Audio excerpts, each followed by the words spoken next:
cuidados farmacêuticos tem já palestras no YouTube que facilita, né? Sim. Até vou deixar aqui a mensagem.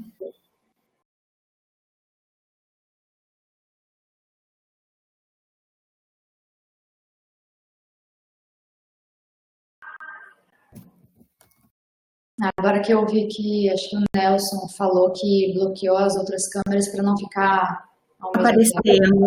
Exatamente. Isso.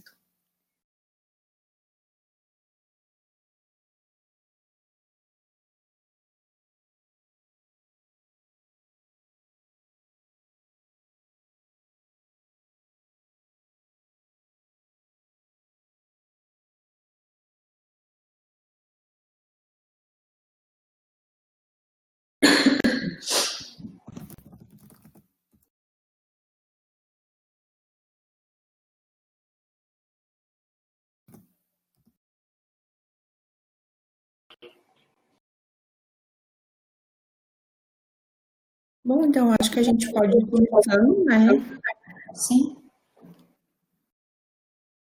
Então, a nossa palestra de hoje vai falar sobre fraude farmacêutico e intoxicações. A professora Sara, que é professora da URGS, na área de toxicologia, professora, então, na UXPA também. Ela pode falar um pouquinho sobre a pesquisa dela. E a gente pode iniciar, então, se está dando eco. Convite de participar do SIG. É um prazer falar da atuação do farmacêutico. A minha formação é como farmacêutica e eu trabalhei indiretamente com o Centro de Intoxicações de São Paulo durante o desenvolvimento da minha tese de doutorado na Universidade de São Paulo. E hoje eu vou trazer essa abordagem da atuação desse profissional farmacêutico dentro de um centro de intoxicações. E esse título da palestra, Uma Relação Dose-Resposta, é tanto para falar dessa abordagem da utilização de um determinado composto e a sua resposta no organismo, que pode muitas vezes levar a uma intoxicação, como também fazer uma analogia do papel do farmacêutico dentro de um centro, principalmente determinando o agente causal, o agente tóxico, relacionado com aquele episódio de intoxicação e o que isso vai trazer de benefício para o próprio paciente, ou seja, a determinação dessa substância e, consequentemente, o auxílio no tratamento e no prognóstico desse indivíduo aí durante a sua vida. Então, falando um pouco mais das intoxicações, ela é caracterizada como um desfecho patológico pelo contato voluntário ou também acidental de xenobióticos com o organismo. E essa manifestação ela pode ser reconhecida tanto pelo desequilíbrio fisiológico em consequência de alterações bioquímicas, como também evidenciada por sinais e sintomas e pelas análises laboratoriais. E é exatamente nessas análises laboratoriais, não somente nelas, mas principalmente através delas, que o farmacêutico ele pode atuar. Falando um pouco mais da intoxicação em si, quando o indivíduo ele entra em contato por um determinado tempo com algum agente tóxico, pode ocorrer essa suspeita de intoxicação. E quando esse evento ocorre, esse paciente ele deve ser tratado com prioridade, porque a sua condição clínica ela pode progredir rapidamente para um estado grave ou até mesmo fatal. E o prognóstico desse paciente, ele pode ser influenciado tanto pelo rápido reconhecimento dessa exposição, pela identificação desse agente tóxico e também pelo atendimento prestado nas primeiras horas de emergência em um hospital. E esse tratamento de emergência, ele ocorre geralmente em etapas sequenciais, que ela se dá pelo suporte e estabilização desse paciente, pela anamnese e também o exame clínico, e paralelamente são realizadas as análises toxicológicas. Essas análises toxicológicas, elas podem ser realizadas no próprio hospital que tem um centro de intoxicações vinculado, ou pode ser enviado para algum centro mais próximo ali daquele hospital. Falando ainda das intoxicações, um benefício proeminente da toxicologia foi a criação dos centros de intoxicações, que podem ser conhecidos também como CCIs, CITs, e esses centros, eles promovem o atendimento ao paciente, muitas vezes quando está alocado dentro de algum hospital. Eles podem também auxiliar a orientação de profissionais através de atendimento telefônico e, além disso, fornecem dados para levantamentos nacionais.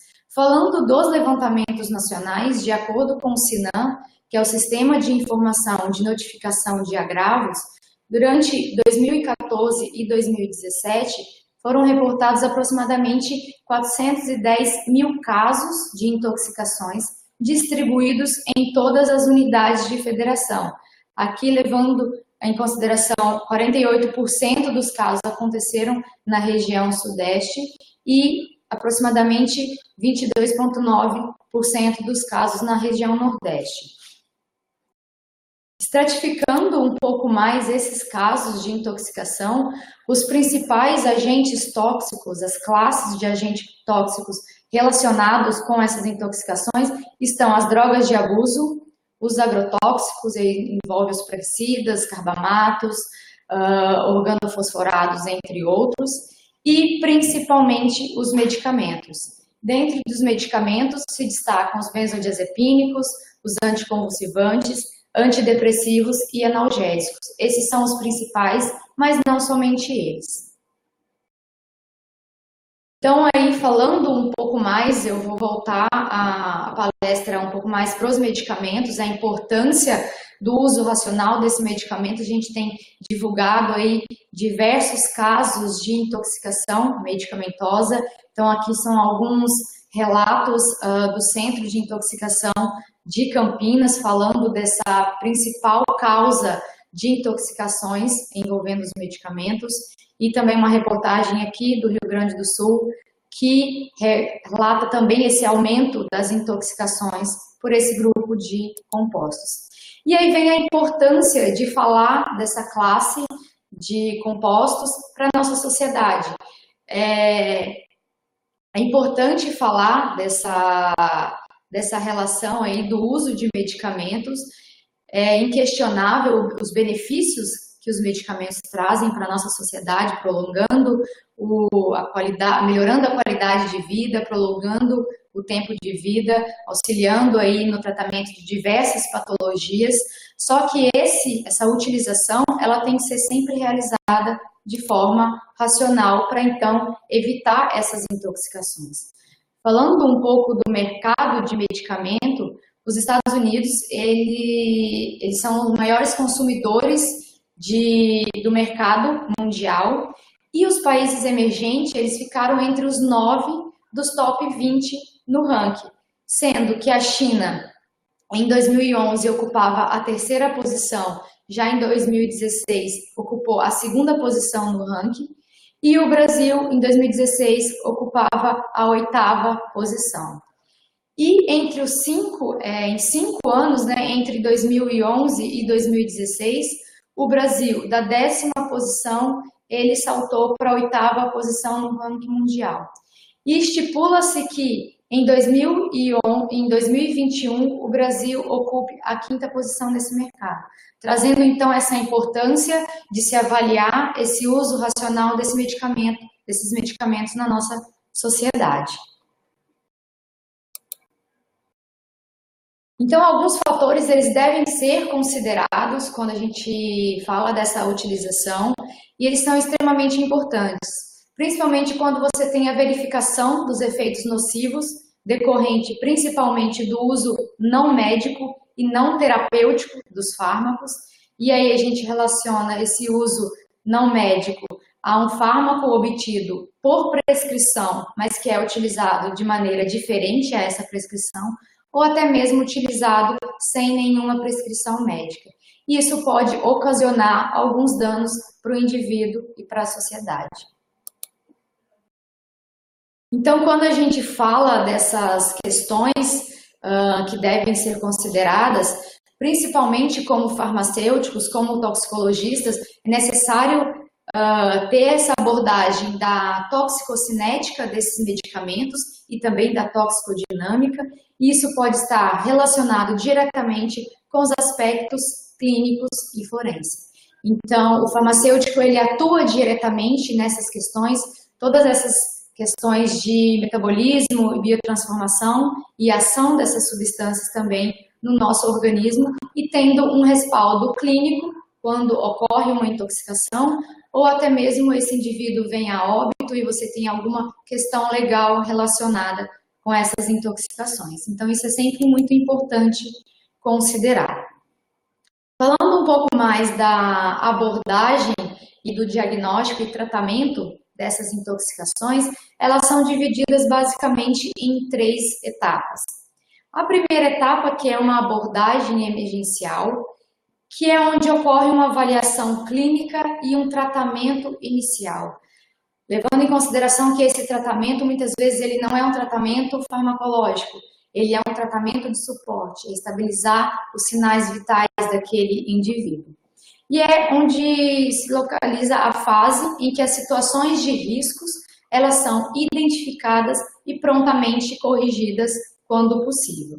Então, essa é a primeira etapa aí do tratamento, dessa abordagem das intoxicações. A segunda etapa é o diagnóstico em si, onde você tem o reconhecimento das síndromes tóxicas. Então, a gente vai falar um pouco delas, resumidamente, das 6 síndromes tóxicas que elas auxiliam no diagnóstico das intoxicações, auxiliam também na própria identificação do agente causal.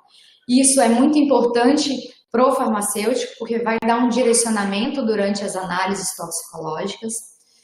Nós temos também nessa etapa o exame físico, então, onde é feita a análise dos sinais vitais para tentar elucidar o provável agente tóxico envolvido naquela ocasião, e também alguns exames complementares.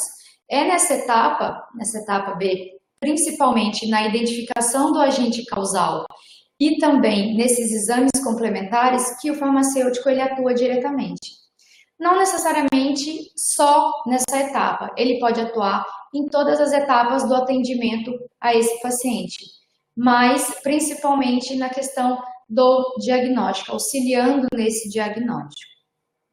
E a terceira etapa é o tratamento dessa intoxicação, que ela pode envolver a descontaminação do organismo com a administração de antídotos e antagonistas, o aumento da eliminação do agente tóxico para reduzir, então, a sua absorção pelo organismo, e também o tratamento tanto sintomático e o tratamento de suporte aí durante essa estada no hospital.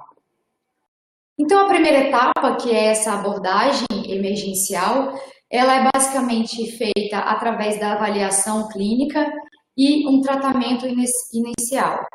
Tudo isso é feito para identificar os riscos e minimizar esses riscos aí para um bom prognóstico desse paciente.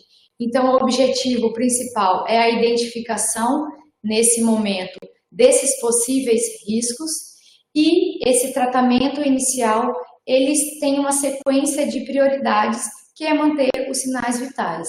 Então, é avaliado as vias aéreas, a respiração e ventilação é mantida, assim como a circulação. É analisado um déficit neurológico, se está ocorrendo esse déficit neurológico, e também verificar a exposição do indivíduo àquele agente tóxico, e também com o intuito de reduzir essa exposição imediatamente. Então, essa é a primeira etapa e o primeiro tratamento. Então, a gente sempre fala num tratamento de suporte para manter as vias, os sinais vitais. Em seguida, é onde o farmacêutico pode atuar mais diretamente, que é no diagnóstico dessas intoxicações. E aí a gente tem algumas questões clássicas que envolvem anamnese desse caso, que a gente considera que são os 5 Ws, que são as cinco questões que a gente tem que levantar. Então, quem é esse paciente? O que aconteceu? Como decorreu essa intoxicação? Quando ocorreu? Então, se foi há uma semana atrás, se foi uma exposição ocupacional a longo prazo, uma exposição crônica, se foi uma exposição aguda, pontual. Então, quando ocorreu? Há quantas horas teve a exposição desse indivíduo a esse agente tóxico? Onde ocorreu? Isso pode ajudar também no diagnóstico, na elucidação desses casos e por que ocorreu essa intoxicação. Então, essas são as principais perguntas que a gente precisa fazer durante o atendimento àquele paciente, que vai nos assessorar aí no diagnóstico. Então, a gente vai falar um pouquinho delas. A primeira é quem? É necessário saber quem é esse paciente, como que a gente vai lidar com esse paciente, fica muito claro nessa primeira pergunta. Então, qual é a idade? Isso vai influenciar se você está atendendo um recém-nascido, um idoso, um indivíduo entre uma faixa etária de 20 a 45 anos. Então, é necessário entender um pouco mais, saber qual é a idade, o peso, o sexo, o histórico ocupacional. Então, se no momento da sua atividade profissional ele pode estar exposto a alguma substância que pode vir a ocasionar essa intoxicação, que é o que a gente chama da intoxicação ocupacional. Se essa mulher ela está grávida, e isso pode também levar em consideração vários fatores que podem ser suscetíveis à intoxicação. Então, todas essas questões elas devem ser pontuadas durante o diagnóstico, durante a identificação do agente causal. Isso nos direciona para um melhor tratamento, para um melhor diagnóstico. Em seguida, a próxima pergunta, essas perguntas não são necessariamente sequenciais, mas são feitas durante o atendimento. O que essa pessoa ela pode ter ingerido? Muitas vezes essa é a etapa mais difícil, porque o indivíduo ele pode dar entrada numa emergência em coma, então você não consegue identificar prontamente, mas através de conversas com acompanhantes ou próprio familiar, você tem um direcionamento e aí você consegue tentar elucidar se o agente tóxico é um medicamento, é uma droga de abuso, é um dome sanitário, pode ser um animal peçonhento ou uma planta tóxica, algum praguicida ou também algum químico industrial. Então, nessa etapa é que a gente tenta elucidar qual é esse agente tóxico, só que o que nos dá respaldo também são as análises toxicológicas. Aqui entra diretamente as análises toxicológicas para auxiliar nesse diagnóstico. Só que no momento posterior nós falaremos um pouco mais dessas análises. Outra pergunta que pode ser feita também é quando? Quando ocorreu essa intoxicação? Há quanto tempo houve a exposição ao agente tóxico? Isso é extremamente importante para alguns medicamentos, como por exemplo o paracetamol. Você faz análises toxicológicas e ela é monitorada a partir de um determinado momento da intoxicação, do consumo daquela substância. A gente vai falar também em um caso específico do paracetamol. E isso é extremamente importante para o próprio prognóstico, para a gente conseguir elucidar o prognóstico desse paciente. Outra pergunta também que muitas vezes é passado despercebido, só que pode nos dar um direcionamento do agente tóxico, é onde ocorreu essa intoxicação. Foi na residência desse indivíduo, foi em alguma festa, e aí em alguma festa você pode assimilar, pode também correlacionar com alguma droga de abuso, então foi utilizado álcool, alguma substância, outra substância psicoativa que decorreu essa intoxicação. Então, esse fator local pode também nos assessorar. Foi no trabalho, e aí você pode correlacionar com uma exposição ocupacional, muitas vezes. Foi na escola, e aí quando você trabalha com essa questão das intoxicações em um ambiente escolar, você tem que estar preparado para uma intoxicação, e não pontual, um caso pontual, mas também diversas crianças ou até profissionais que trabalham diretamente ali naquele local, na casa de amigos ou em algum terreno baldio. Então, esse fator, apesar de muitas vezes passar despercebido, ele é extremamente importante para a determinação desse agente. E também a última pergunta que a gente deve fazer é por que e como. Então, essa intoxicação, ela é decorrente de um acidente doméstico, de um acidente ambiental ou até mesmo um acidente profissional. Foi uma tentativa de suicídio, e aqui toda a equipe ali médica deve estar pronta para acompanhar esse paciente, então ter o acompanhamento psicológico também de um indivíduo que ocasionou aí a tentativa de suicídio. Então também é muito importante entender o porquê ocorreu essa intoxicação, se foi uma doença profissional ou se foi até mesmo um erro de medicamento ou uma superdosagem, que também é extremamente relevante no caso dos medicamentos. Então essas são as perguntas iniciais que a gente precisa fazer para tentar identificar esse agente causal.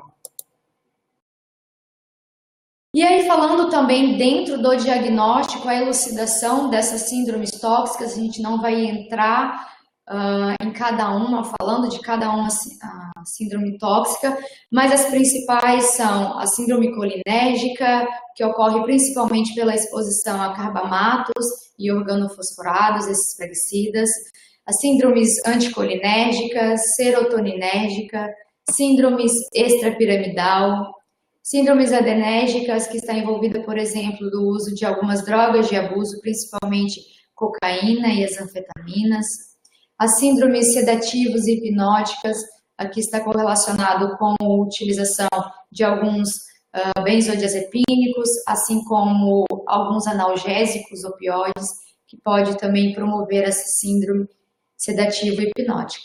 Então, essas síndromes tóxicas, elas podem, através dos seus sinais e sintomas, tentar elucidar qual é o provável agente tóxico. Então, também nós temos que entender exatamente como ocorre essa síndrome, saber um pouco mais dela, para tentar ajudar na elucidação desses casos.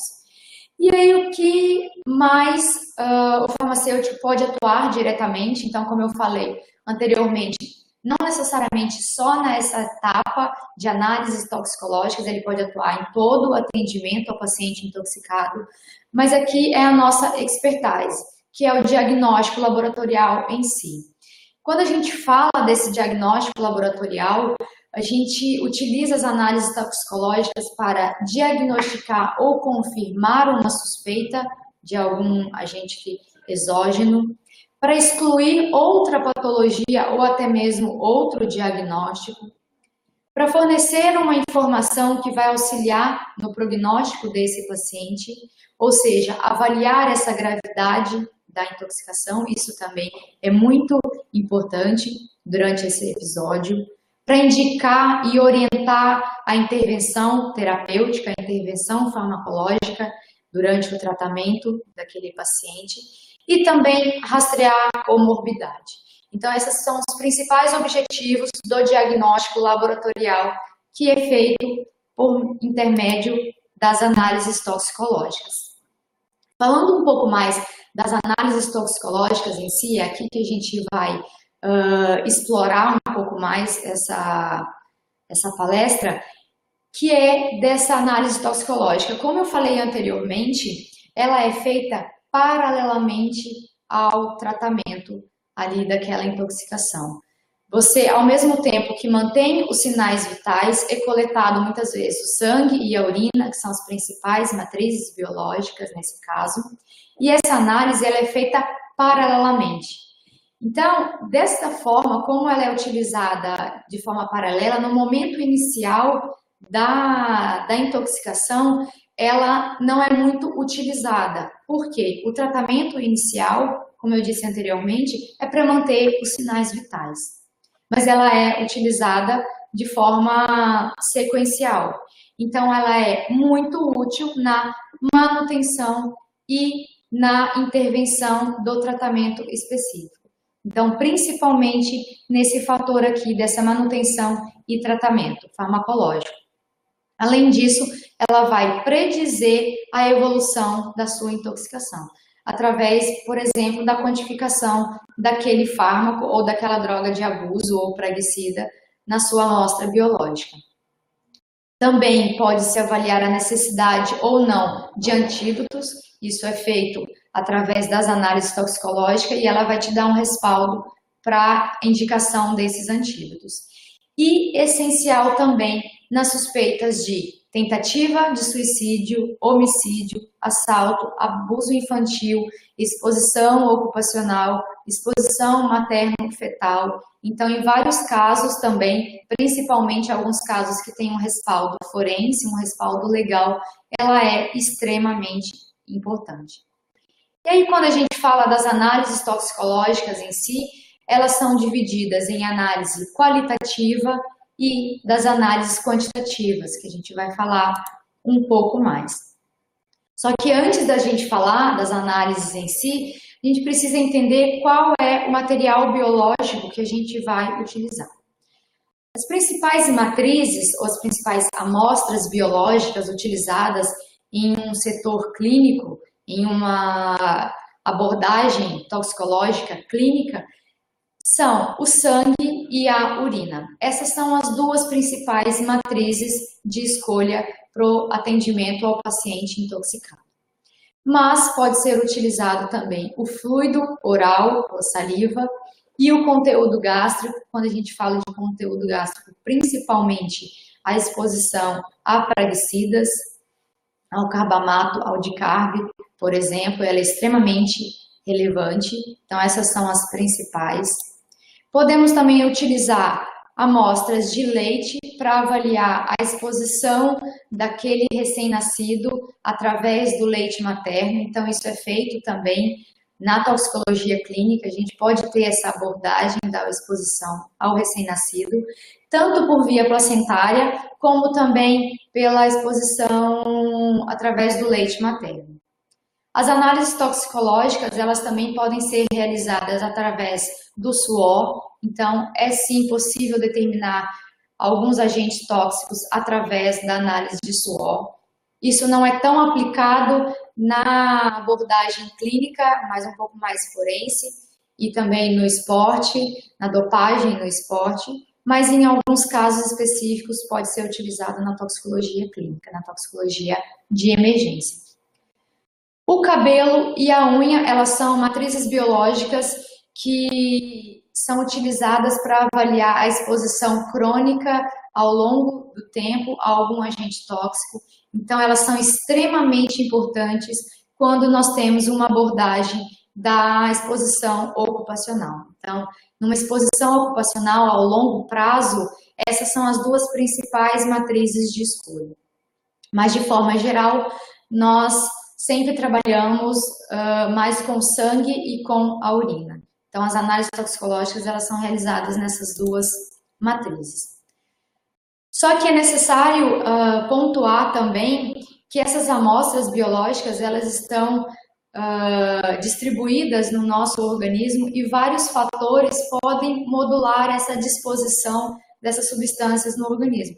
E é aí que nós farmacêuticos podemos atuar diretamente, sabendo o entendimento daqueles fatores de toxicocinética, farmacocinética, tanto também a toxicodinâmica e farmacodinâmica. Porque nós podemos entender como é a disposição desses agentes tóxicos no nosso organismo e nós sabemos também que existem vários fatores que podem modular a distribuição desse agente exógeno, principalmente as vias de exposição a esse agente tóxico, a duração e a frequência de exposição, todas as propriedades físico-químicas desse composto, dessa substância, que vão também modular essa disposição no nosso organismo, a extensão da ligação ou não às proteínas plasmáticas, que vão facilitar ou impedir a sua determinação, por exemplo, no sangue e no plasma. Então, todos esses fatores, eles devem ser levados em consideração. Aqui eu trouxe apenas alguns fatores, mas eles se expandem aí para diversas outras características. Então, antes de realizar uma análise toxicológica em si, nós precisamos entender como ocorre a disposição dessa substância no organismo e como nós iremos analisá-las. Então, isso é extremamente importante, o conhecimento da cinética dessa substância, porque ela está diretamente relacionada com a sua análise nos fluidos biológicos. Então, quando a gente fala dessas características cinéticas e dinâmicas, a gente consegue auxiliar aí a toxicologia analítica e a coleta e o preparo de amostra diretamente com as análises toxicológicas. Então, as análises toxicológicas em si, elas têm o objetivo de detectar, identificar e quantificar as substâncias potencialmente tóxicas em matrizes biológicas ou outros espécimes relevantes. E para a gente conseguir realizar essas análises toxicológicas em si, nós precisamos ter um entendimento de toda a parte instrumental, dos conhecimentos de química analítica, da toxicologia em si e principalmente da farmacologia. Por quê? Porque todos esses fatores, eles estão correlacionados com aquela disposição dos fármacos no organismo que eu falei anteriormente. Então, nós precisamos ter o conhecimento de todos esses fatores antes de iniciar em si uma análise toxicológica. E é aqui que nós podemos atuar diretamente. Então, as análises toxicológicas, elas são divididas basicamente em testes ou métodos de triagem e métodos de confirmação. Esses métodos de triagem, esses testes de triagem, é um rastreamento inicial que é realizado quando o agente tóxico ele é desconhecido. Então, é feito um screening toxicológico para identificar quais são os possíveis fármacos ou outras substâncias psicoativas parecidas, independente aí do composto, você vai fazer uma triagem geral dessas substâncias no organismo. E o objetivo desses testes é essencialmente identificar a substância. Então, nesse primeiro momento, você não vai fazer a quantificação. Aqui o objetivo é identificar a presença ou ausência daquele tóxico ali, daquele agente tóxico no organismo. Feito, então, esses testes de triagem, nós podemos passar para um teste mais específico, que são os métodos de confirmação, os testes confirmatórios. Nessa etapa, o agente tóxico ele já é conhecido. E aqui o objetivo é confirmar a presença desse agente tóxico e, além disso, quantificar. Então, aqui nesse momento, nós queremos saber a concentração dessa substância ou na urina, ou no sangue, ou em qualquer matriz biológica. Então, essas são as principais etapas da análise toxicológica. Em um cenário emergencial, nós trabalhamos diretamente com esses métodos de triagem. Por quê? Porque as análises toxicológicas elas têm que ser emitidas de forma rápida e também precisa. Então, nós precisamos ter métodos mais sensíveis e rápidos para conseguir determinar e identificar qual é aquela substância. E, em um segundo momento, quantificar essa substância, esse composto, no seu fluido biológico. Então, falando um pouco mais dessas análises de triagem, elas são divididas.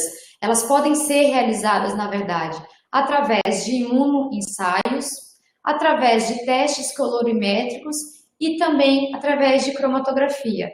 E aqui entra a cromatografia em camada delgada, a cromatografia gasosa, a cromatografia líquida. Nós não vamos entrar aqui em cada um desses testes, mas falar rapidamente da utilização deles nesse escopo emergencial.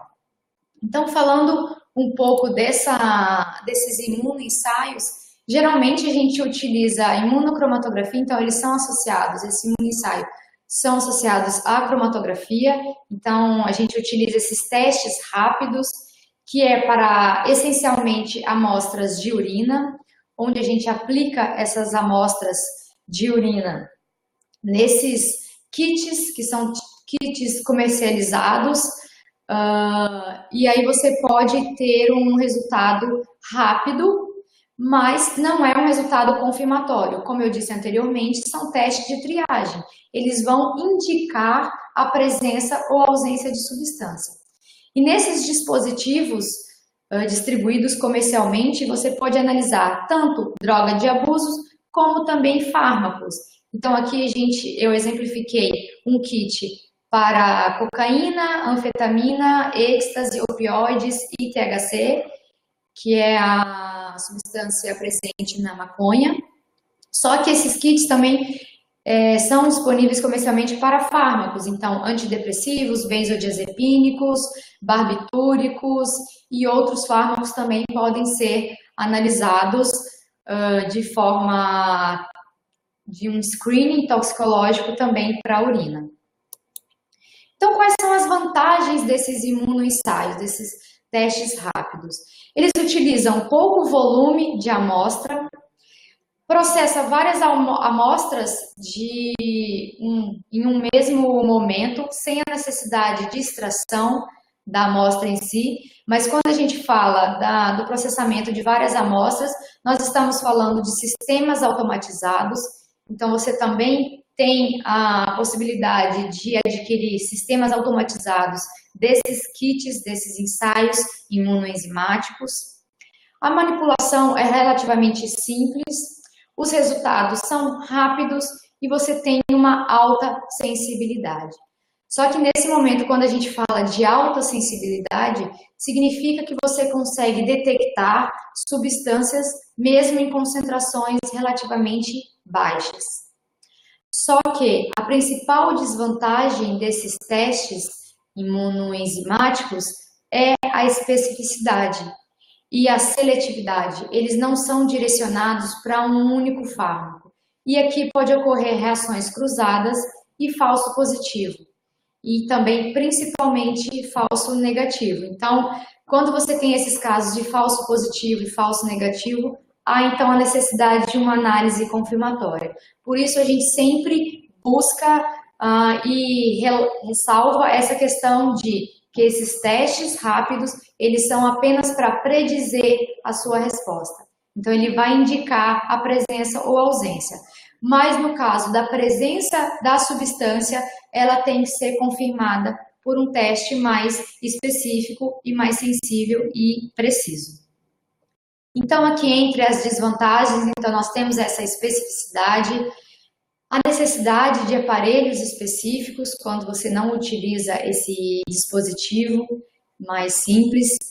E geralmente esses kits eles são importados, então você fica aí a par dessa questão de importação desses produtos. A possibilidade de interferentes, porque nós estamos trabalhando com uma matriz que ela tem diversos interferentes ali na sua própria composição, então isso pode ocasionar uma reação cruzada e aí liberando um falso positivo. E, como eu disse anteriormente, esses resultados positivos, eles devem ser confirmados por uma técnica mais precisa. Só que, num primeiro momento, eles são extremamente úteis ali, porque são testes rápidos, então vão te dar um resultado indicativo relativamente rápido. E, em seguida, tendo então a indicação daquela substância, então se aquele teste foi positivo para alguma substância, há necessidade de confirmar essa análise, esse resultado. Essa confirmação geralmente ela é feita por métodos mais específicos e mais precisos, que é onde a gente utiliza a espectrometria de massa, que é uma técnica analítica muito precisa e exata, que vai te dar a identificação exata daquele composto. e essa técnica analítica ela pode estar associada à cromatografia gasosa e à cromatografia líquida. Então, a GC-MS e LC-MS são as duas principais técnicas confirmatórias disponibilizadas hoje em dia para confirmar a exposição de alguma substância. Qual que é a principal desvantagem? Essas técnicas elas são relativamente caras, então esses equipamentos você precisa ter uma demanda relativamente alta de dinheiro para ter essa aquisição. Então eles são equipamentos de alto custo que infelizmente muitos centros de intoxicação eles não disponibilizam. Então aí a parceria com outros institutos, com outras universidades, aí a gente ressalta a importância dessa parceria para então conseguir quantificar e muitas vezes confirmar as substâncias através de uma técnica mais precisa. Só que quando a gente fala dessas duas técnicas em si, aqui só para relatar alguns fatores, qual é as aplicações da GC-MS e da cromatografia líquida. Então, não entrando muito nessas questões, mas simplesmente pontuando aqui o que é necessário considerar a escolha de uma cromatografia líquida ou uma cromatografia gasosa, principalmente quando a gente fala do tipo de amostra que você quer analisar. Então, aqui nesse momento, a gente fala mais uma vez de conhecer a sua matriz biológica, conhecer qual é a amostra biológica. O preparo da amostra em si, então se você trabalha com amostras relativamente complexas, como o sangue, como a urina, como um cabelo, você tem que realizar um preparo de amostra um pouco mais específico. E aí quando você trabalhar com fluido oral, que ela não é tão complexa quanto as outras matrizes, você pode ter um preparo de amostra mais simples. Então aqui também a gente sempre tem que ter e pontuar esse preparo para escolher algum tipo de cromatografia. A volatilidade, a polaridade e a ionização dos seus compostos. Isso são fatores essenciais para a escolha de uma técnica de confirmação. Então aqui só trazendo essa variedade aqui de aplicação do GC-MS quanto à polaridade. Então ele está restrito a compostos de baixa polaridade quando a gente compara com o LC-MS. Então aqui são alguns fatores que nós precisamos ponderar antes de analisar em si uma amostra. E aí, dessas técnicas confirmatórias, o que é necessário se falar é que são testes extremamente sensíveis e específicos. Então, eles são sensíveis como os testes de imunoensaio, só que aqui eles são também específicos. Eles vão identificar pontualmente qual é aquele fármaco dentre, por exemplo, uma classe de compostos. Então, como exemplo, você tem diversos antidepressivos tricíclicos que podem ser verificados em um teste de triagem. Então, no teste de triagem, ele vai verificar qualquer antidepressivo daquela classe de tricíclicos. Aqui, nos testes confirmatórios, você vai direcionar a sua análise especificamente para a amitriptilina. Então, você consegue identificar pontualmente esse fármaco dentro de uma classe de compostos relacionados. Então, essa é a diferença desses testes confirmatórios. E aí, quando a gente utiliza espectrometria de massa, você fala de resultados inequívocos. Então, você tem uma precisão, você tem uma confiabilidade e uma segurança no seu resultado. No entanto, como desvantagem, a gente tem os métodos mais elaborados e, como eu falei, de alto custo. Então, nem sempre a gente consegue ter aquisição desses equipamentos em um laboratório. E também o preparo de amostra refinado, como eu disse anteriormente. Então, essas são as principais características e vantagens e desvantagens de uma análise confirmatória por espectrometria de massas. E, além disso, nós temos também diversas análises toxicológicas que podem ser utilizadas. Então, aqui eu trouxe alguns testes toxicológicos, algumas técnicas que são utilizadas hoje em dia na rotina laboratorial. A cromatografia em camada delgada, que é uma cromatografia relativamente simples, barata, rápida, que é muito empregado nos centros de intoxicações em todo o Brasil. A cromatografia gasosa, e aqui muitas vezes a cromatografia gasosa, ela não é acoplada a um espectrômetro de massa, a gente fala da cromatografia gasosa acoplada a outros detectores, por exemplo, o detector de ionização por chama, um detector de nitrogênio e fósforo e outros detectores mais simples que têm um baixo custo e pode ser, então, empregado em um laboratório de um centro de intoxicação. Nós temos também as técnicas por espectrofotometria para determinar aí, atividade de acetilcolinesterase e outros produtos também que são realizados através dessa técnica. Os testes de imunoensaio e também imunofluorescência. Aqui o imunoensaio a gente já falou que são testes de triagem.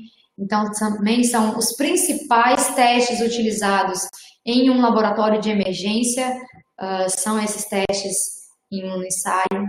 A imunofluorescência também, que são utilizados em alguns casos.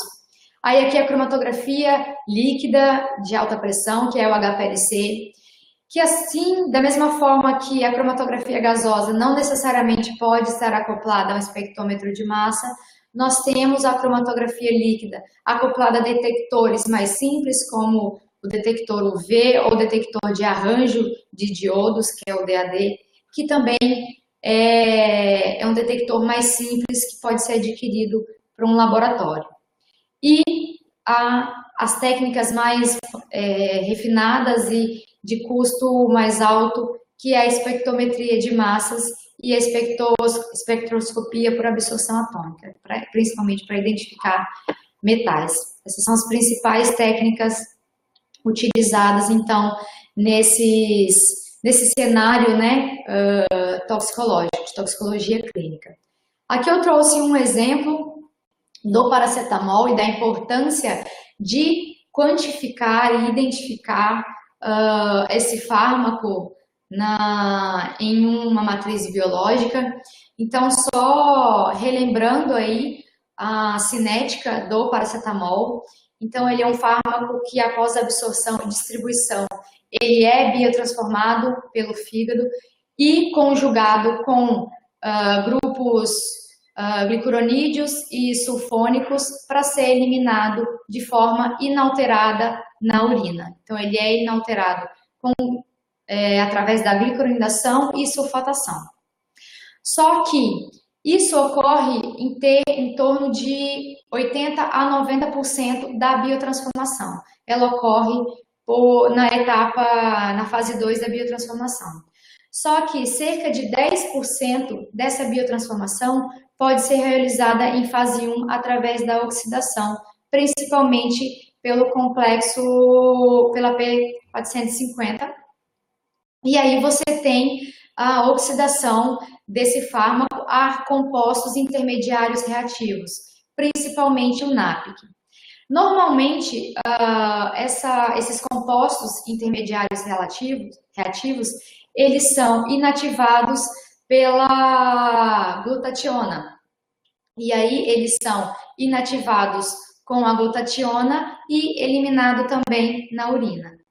Só que, quando você tem uma sobredosagem, você tem uma utilização exacerbada desse fármaco, o que ocorre é uma depressão da glutationa, e aí, com essa depressão, você tem o aumento desse intermediário reativo.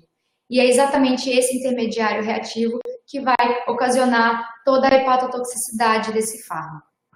Então, por que é tão necessário você identificar as concentrações? Porque você consegue identificar e quantificar as concentrações plasmáticas do paracetamol e, consequentemente, administrar um antídoto, que no caso é a acetilcisteína. A acetilcisteína, ela promove o aumento, ela está relacionada com o aumento da glutationa no organismo, para então promover a eliminação e inibição desse intermediário reativo. Então, nas análises toxicológicas de emergência, uma das principais quantificações, uma das principais técnicas realizadas é a determinação das concentrações plasmáticas de paracetamol para avaliar o risco de hepatotoxicidade. Então, você consegue predizer o risco de hepatotoxicidade relacionado com a utilização desse fármaco.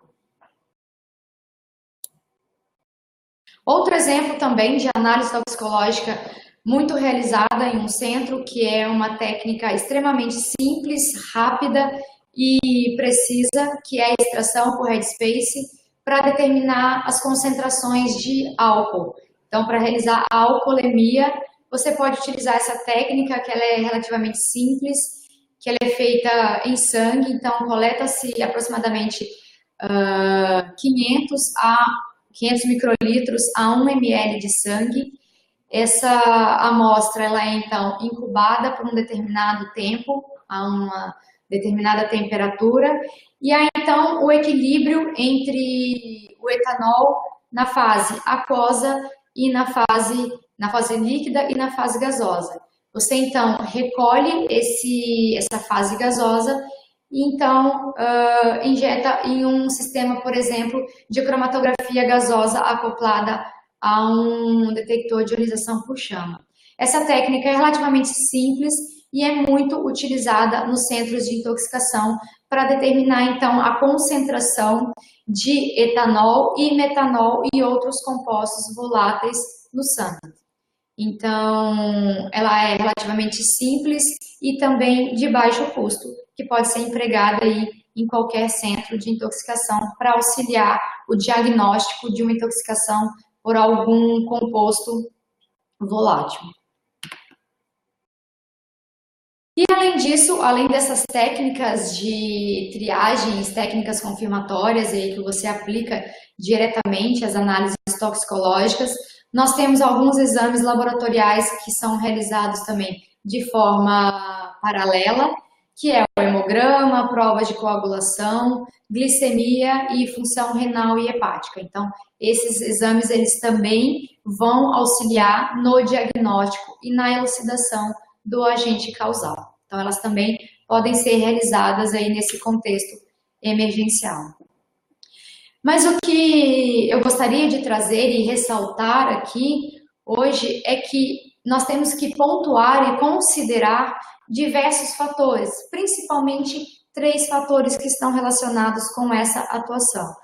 A disponibilidade de métodos, então muitas vezes nós temos a carência de métodos analíticos e principalmente carência de equipamentos para auxiliar nesse diagnóstico, auxiliar nessas análises toxicológicas. E aí nós, como farmacêuticos, nós podemos atuar diretamente no desenvolvimento desses métodos analíticos e também na atuação direta, promovendo essas análises toxicológicas e incentivando, de alguma forma, a necessidade dessas análises. Além disso, também, o que é muito importante pontuar é a ocasião de erros de coleta dessas amostras. Então, a gente sempre traz à tona aquele entendimento da disposição do xenobiótico no organismo, por quê? Pela necessidade da sua amostra biológica. Então, você vai coletar o sangue, você vai coletar a urina, principalmente entender a disposição desse fármaco é uma intoxicação aguda, você quer relacionar a concentração plasmática com os efeitos clínicos, então você realiza a coleta de sangue, por exemplo. Se a intoxicação, a exposição a esse agente tóxico ocorreu há algumas horas, essa substância ela já não vai estar biodisponível no sangue, então você precisa, por exemplo, coletar uma urina para avaliar a exposição depois de algumas horas. Então, os erros na coleta, ele pode influenciar drasticamente os seus resultados. Então, é por isso tão importante ressaltar essa questão de entendimento de o que você vai procurar e onde você vai procurar, qual é a sua amostra biológica e qual é o seu xenobiótico. E também, principalmente, o armazenamento dessa amostra. Então, a gente parece uma coisa muito simples, muito direta, só que isso pode ocasionar erros nas suas análises. Então, geralmente, os centros de intoxicação, eles contam com uma equipe multidisciplinar, então nós temos médicos, farmacêuticos, biomédicos, enfermeiros, psicólogos e outros profissionais da saúde, e todos eles têm um papel fundamental, essencial em toda essa cadeia, em toda essa atuação e intervenção nas intoxicações. Então, a gente sempre pontua que nós não conseguimos trabalhar de forma independente. Então, precisa sempre estar apoiado, precisa sempre estar em conexão com um outro profissional também, para você ter um melhor prognóstico e sempre pensar no bem-estar do paciente e sempre pensar também na elucidação, no diagnóstico e tratamento dessas intoxicações. Então, quando a gente fala do tratamento em si, da etapa final aí, de todos os processos sequenciais dessa intervenção, o tratamento pode ser feito de forma para interromper e diminuir essa exposição. Esse é o principal fator. Então, a princípio, você quer reduzir essa exposição a um agente tóxico, a esse xenobiótico. O tratamento pode ser feito também pela administração de antídotos, como eu falei anteriormente, a acetilcisteína para as intoxicações de paracetamol ou outros antagonistas. Em alguns casos também favorecer a excreção a eliminação ou excreção desse agente tóxico do organismo para reduzir essa absorção, e também outras medidas específicas. Então, essa seria a etapa final de todo esse processo de atendimento ao paciente intoxicado. E, além disso, um fator muito importante também é que a população e os profissionais de saúde, eles contam com o 0800 para tirar todas as dúvidas. Então, como eu falei lá anteriormente, aquele benefício da toxicologia foi o desenvolvimento desses centros de intoxicação. Esses centros de intoxicação, eles podem estar alocados em estabelecimentos, em hospitais, em algumas áreas e outros estabelecimentos de saúde, mas eles podem estar também alocados separadamente. E aí você conta com essa questão do Disque Intoxicação, que foi um programa criado pela Anvisa, que tem uma linha que é gratuita, disponível 24 horas para assessoria a esses casos. Então, pode tanto a população em geral, quanto os profissionais que querem ter uma assessoria como proceder durante um caso de intoxicação. Então, eles contam com esse serviço. Então, é necessário a gente divulgar, porque muitos profissionais ainda não conhecem esse tipo de serviço disponibilizado.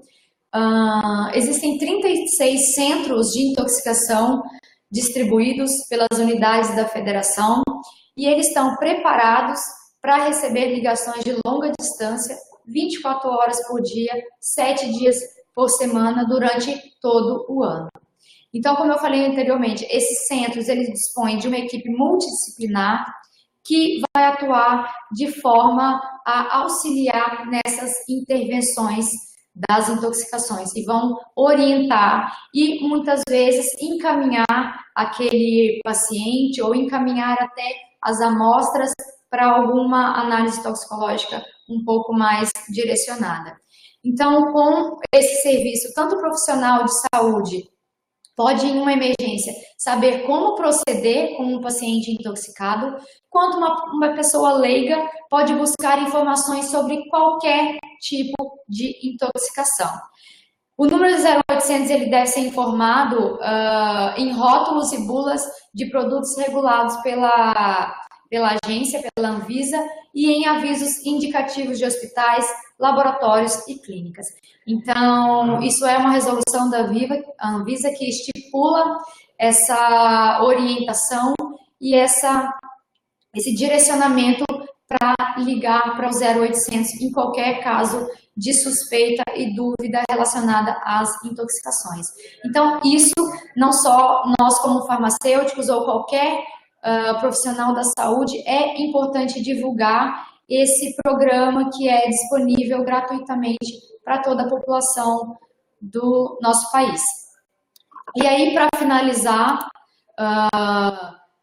essa conferência, quando a gente fala dessas intoxicações agudas, a grande parte dessas intoxicações, elas constituem emergências médicas que requer um atendimento de emergência, isso daí nós não temos dúvidas quanto a isso, então qualquer intoxicação aguda, ela tem que ser tratada de forma emergencial.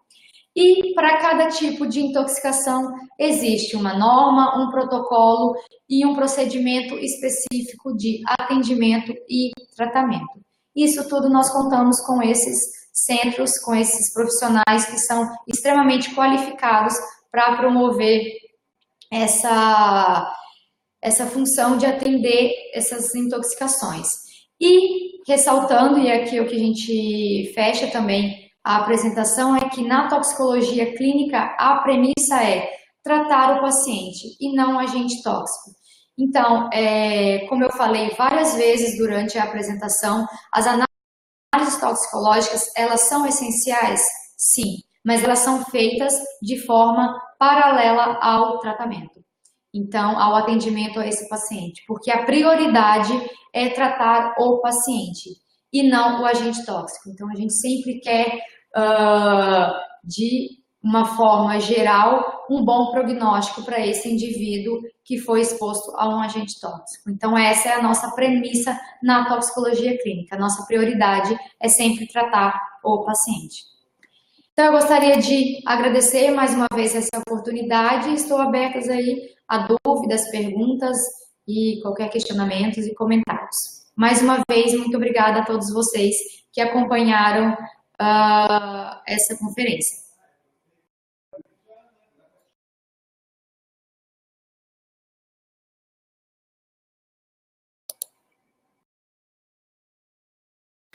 Bom, eu queria agradecer a Sara. A gente já tem uma pergunta aqui do Jadson. Tu pode ver aqui na tua tela, aqui no canto direito.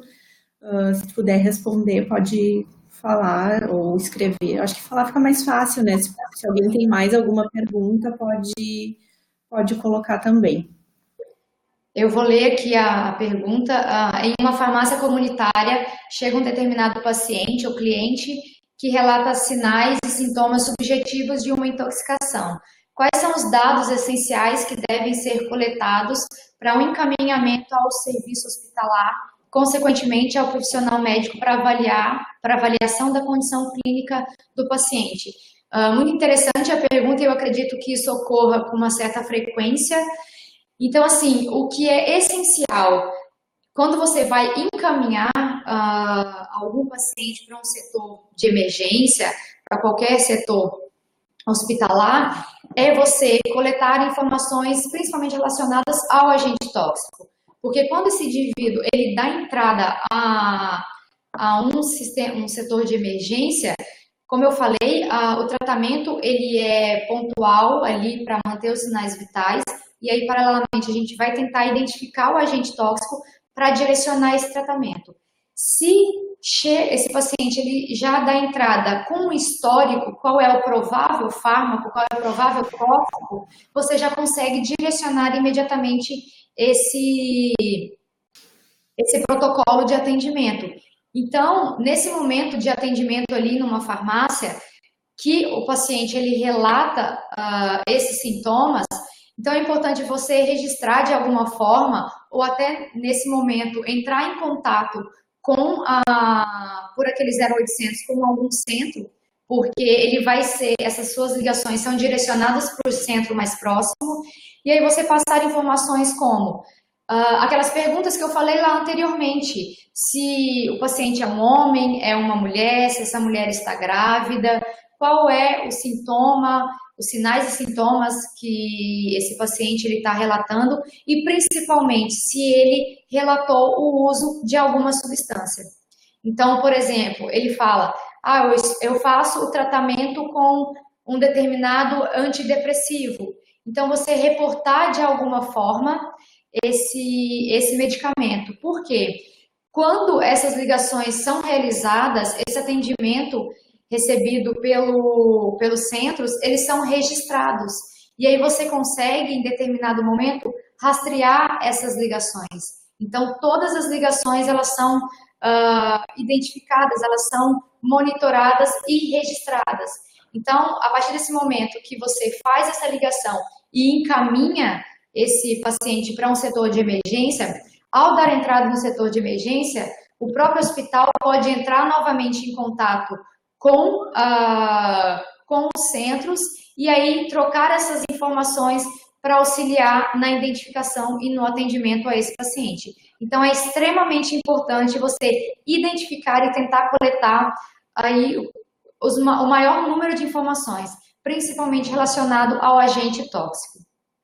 Não sei se esclareci a dúvida.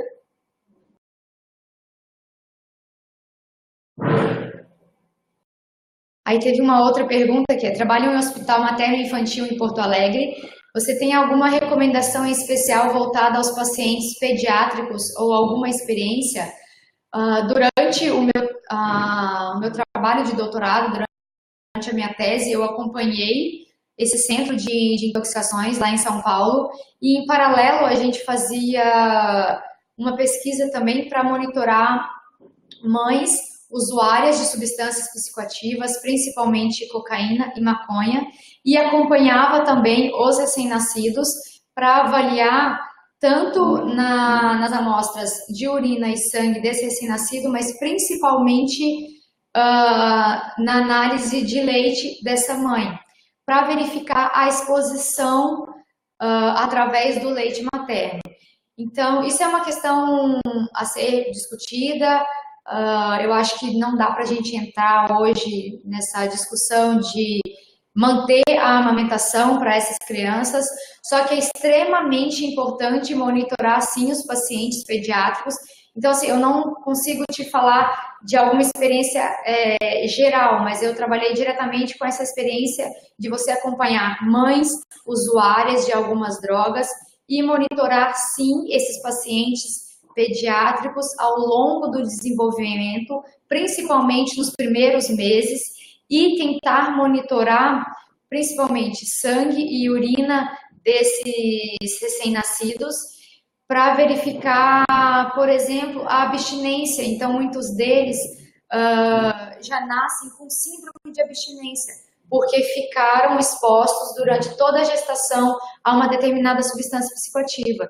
E aí você tem que direcionar o tratamento para tentar reduzir ali os sinais e sintomas decorrentes dessa síndrome de abstinência. Então, essa é a experiência mais direta que eu tive com pacientes pediátricos aí em um hospital, principalmente relacionada a essas drogas de abuso, a exposição por drogas de abuso.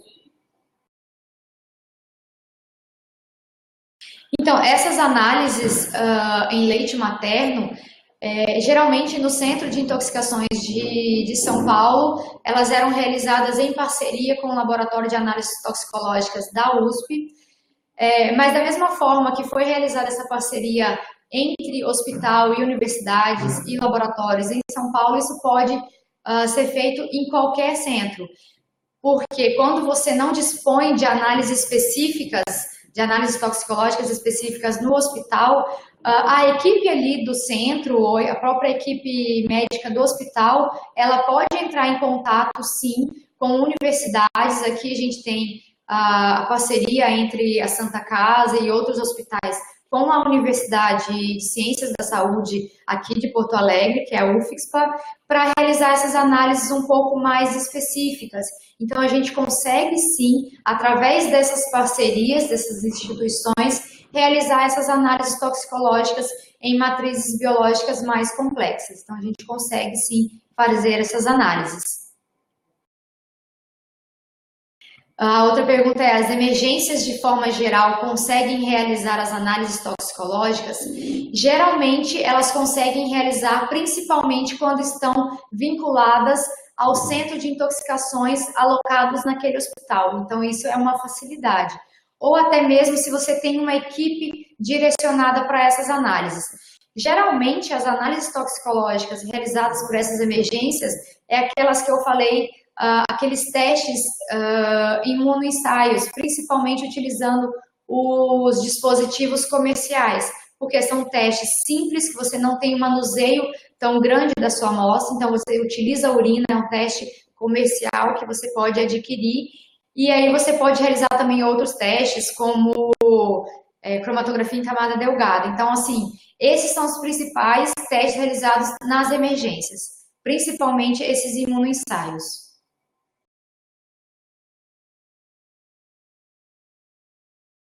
Se temos mais perguntas.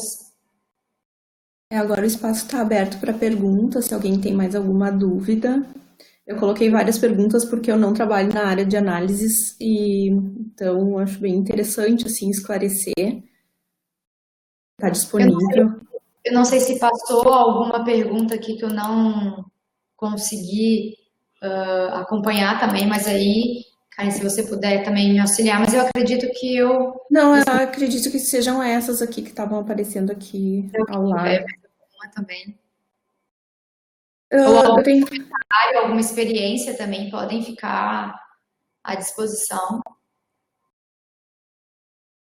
Eu vou colocar aqui para o pessoal conseguir acompanhar também.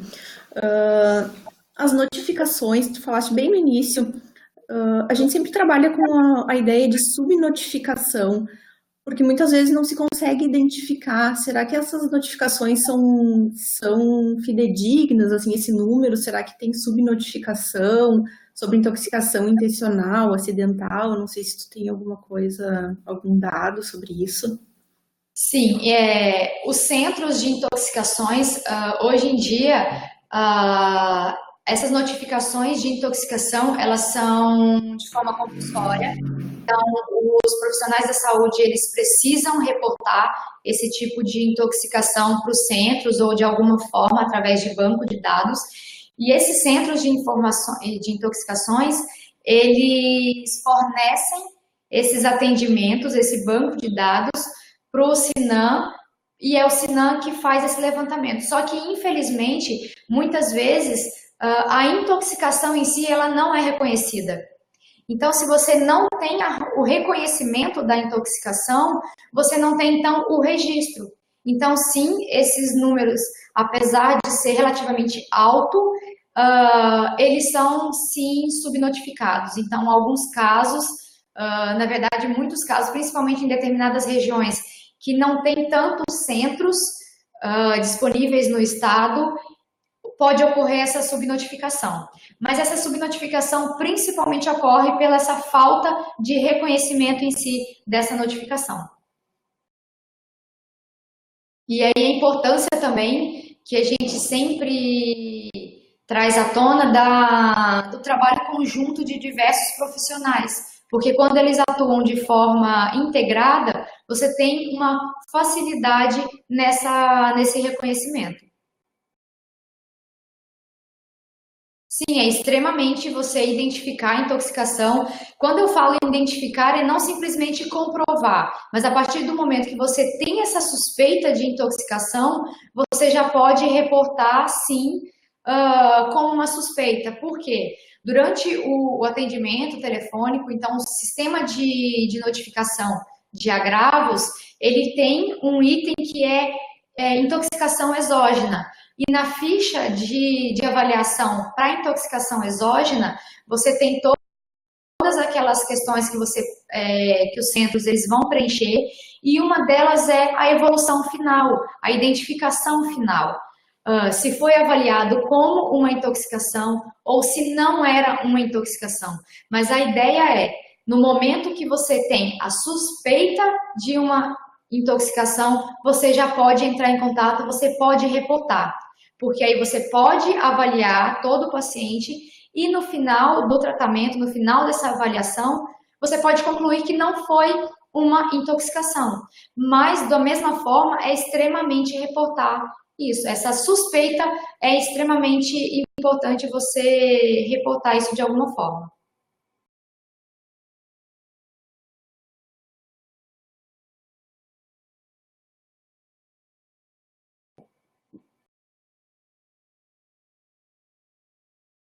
Sim, o farmacêutico clínico ele pode também atuar no setor de emergência, ele pode ser direcionado para os centros, quando esses centros estão dentro de um hospital. Eu, pontualmente, no meu doutorado, eu trabalhei no centro que estava alocado dentro do hospital, então isso auxiliava muito na interação ali da equipe médica, então pode sim atuar diretamente nessas emergências. Sim, não só fazendo a análise toxicológica em si. É como eu falei anteriormente, durante todo o processo de atendimento ao paciente intoxicado, o farmacêutico, a principal atuação é no diagnóstico, mas não restrito a ela. Então, ele pode intervir durante o reconhecimento, por exemplo, de alguma reação adversa, ou até no próprio tratamento, auxiliar na indicação e na orientação do tratamento a esse paciente intoxicado. Isso não se restringe às análises toxicológicas, é muito mais abrangente nesse setor.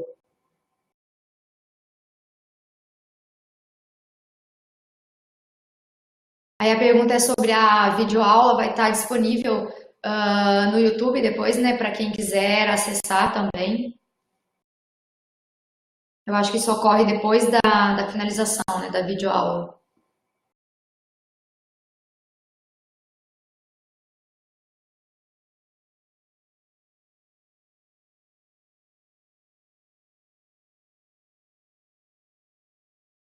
Mais alguma dúvida?